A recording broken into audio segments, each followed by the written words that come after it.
kebenaran tentang Nabi Muhammad SAW sebagai sang Periklitos, sebagai sang kuriosnya para nabi dan para rasul.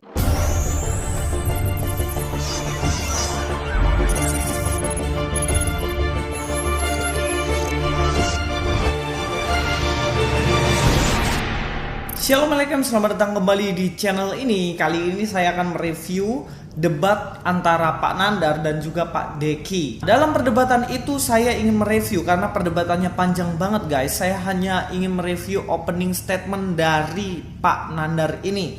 Nanti mungkin kalau ada waktu saya akan full ya, semuanya saya review. Tapi part 1 ini saya akan mereview opening statement dari Pak Nandar. Kita langsung saja nonton videonya. Terima kasih atas waktu yang diberikan. Perkenalkan, nama saya Yonatan Nandar. Di dalam hal ini saya sudah mempunyai channel YouTube yaitu Nandar Official, di mana channel YouTube itu mewartakan warta-warta kebenaran tentang firman Tuhan saudara. Dan saya sendiri sudah hidup dan berkehidupan dengan Alkitab itu sejak 1 SMP. Saya mengulik, saya mengeksplorasi. Salah satu kebenaran yang saya lihat, yang saya tahu di dalam Alkitab adalah kebenaran tentang Nabi Muhammad SAW sebagai sang Periklitos, sebagai sang kuriosnya para nabi dan para rasul. Oleh karenanya di dalam kesempatan ini, saya akan menyampaikan warta kebenaran kepada saudara-saudari sekalian tentang kebenaran Nabi Muhammad SAW sebagai Nabi penutup Sayyidul Anbiya wal Mursalin. Oke, itu adalah video opening statement dari Pak Nandar secara full. Nah, kita akan membahasnya detail per detail ya. Jadi saya akan memotong-motongnya tanpa keluar dari konteks. Kalaupun nanti keluar, teman-teman bisa cek karena di awal saya sudah berikan versi fullnya. Kita kembali lagi ke awalnya. Terima kasih atas waktu yang diberikan. Perkenalkan, nama saya Yonatan Nandar. Dalam hal ini saya sudah mempunyai channel YouTube yaitu Nandar Official, di mana channel YouTube itu mewartakan warta-warta kebenaran tentang firman Tuhan saudara.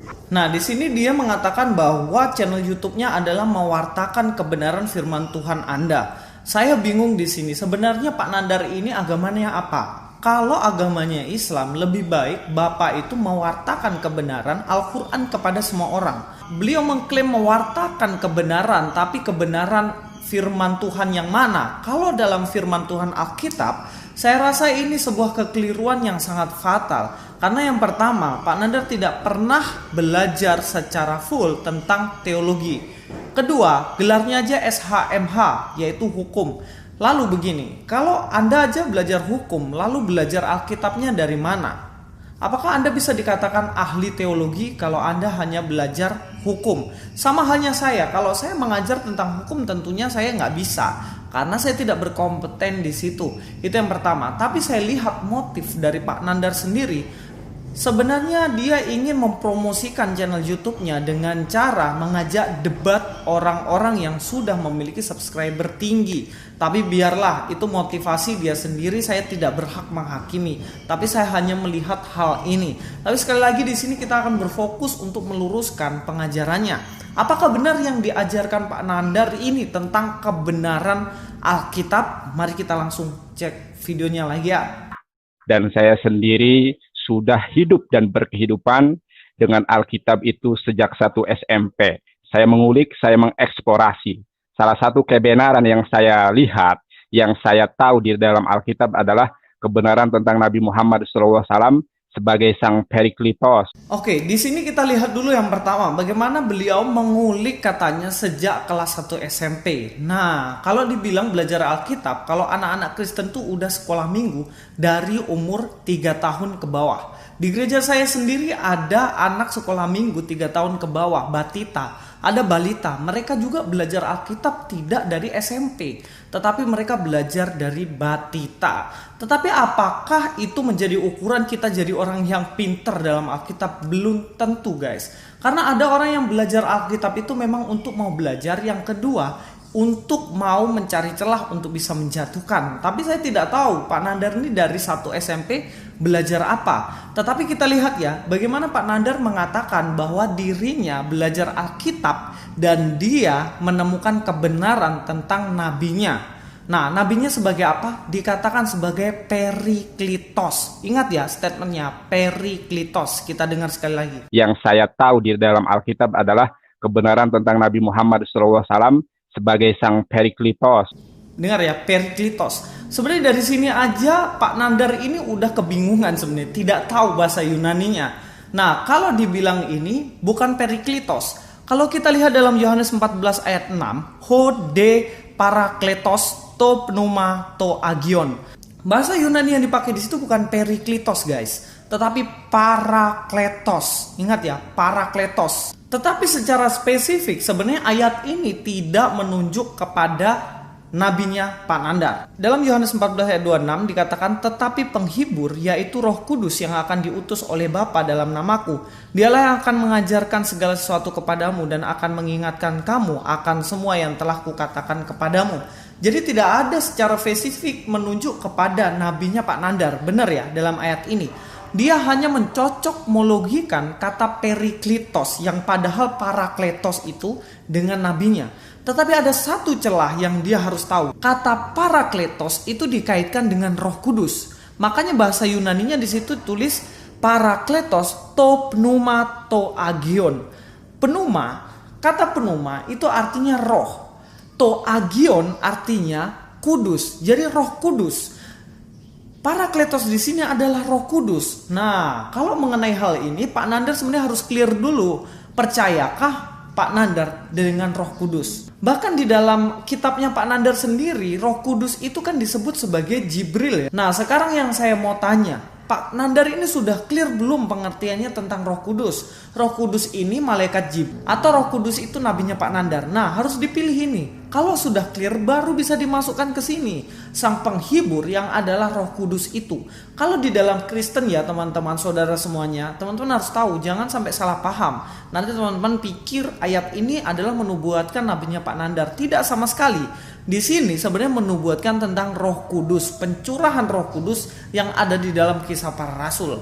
Jadi clear ya, Parakletos bukan Periklitos, dan Parakletos menunjuk kepada Roh Kudus. Pneuma to agion bukan menunjuk kepada manusia yang punya daging. Dikatakan di situ roh. Roh itu tidak punya daging. Jadi jelas ya di sini ya. Oke, jelas ya. Oke, terima kasih sampai sini kita tahu. Yang kedua yang mesti kita luruskan mengenai Pak Nandar ini, kebenaran tentang Nabi Muhammad SAW sebagai sang Periklitos, sebagai sang kuriosnya para nabi dan para rasul. Beliau mengatakan juga, Pak Nandar ini mengatakan bahwa nabinya adalah kuriosnya para nabi dan rasul. Nah guys, mungkin kalau itu dari pandangan sudut pandangnya Pak Nandar oke. Tapi di sini Pak Nandar mengatakan itu hasil penemuannya setelah menyelidiki Alkitab dari SMP. Kalau kita lihat di situ, di Alkitab tidak ada sama sekali menyebut nabinya Pak Nandar sebagai kurios. Kalau teman-teman tahu semuanya arti kurios itu bisa dipakai untuk menyebut nama Tuhan yang arti bosnya ya, bosnya lalu punya hamba. Dan juga kurios ini dipakai untuk menyebut kata Tuhan, Lord gitu. Nah, kalau di sini sebenarnya tidak ada sama sekali dalam Alkitab menyebut nabinya Pak Nandar sebagai kurios. Kalau tidak percaya, monggo dibaca Alkitabnya. Nah, Pak Nandar ini memakai bahasa Yunani seakan-akan beliau tahu makna dari kurios ini.